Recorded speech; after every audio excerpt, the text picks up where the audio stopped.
100% job గ్యారంటీతో ISTTM business school admissions open.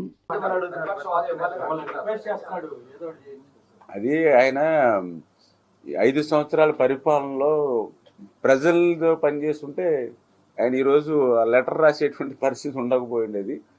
ఒకసారి అసెంబ్లీలో ఆయన మాట్లాడినటువంటి రికార్డులే ఉన్నాయి.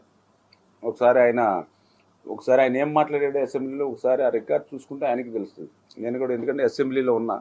ఒకసారి ఆయన మాట్లాడుతూ, చంద్రబాబు నీకు 23 మంది ఉన్నారు, ఒక 5 ఎమ్మెల్యేని నేను తీసుకుంటే నీకు 17 18 వచ్చేస్తే నీకు ఆ ప్రతిపక్ష హోదా కూడా నీకు మిగలదు నేను తలుచుకుంటే అన్నాడు.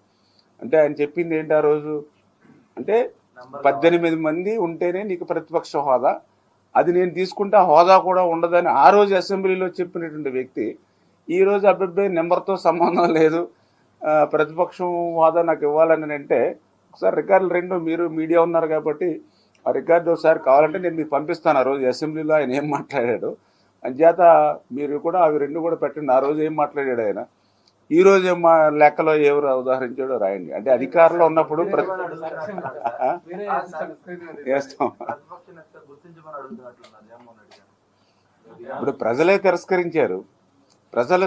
తిరస్కరించారు జగన్మోహన్ రెడ్డిని. అంటే కనీసం అధికార పక్షమే కాదు ప్రతిపక్షంలో ఉండడానికి కూడా అర్హుడు కాదు, ఇటువంటి వ్యక్తి అసలు ప్రజాస్వామ్యంలో ఉండడానికి అర్హుడు కదని ప్రజలు ఇచ్చారు తీర్పు. అది అంటే ప్రజల తీర్పుని ఆయన గ్రహించుకొని ఎక్కడ తప్పులు చేశాము, ఏం పొరపాట్లు చేశాము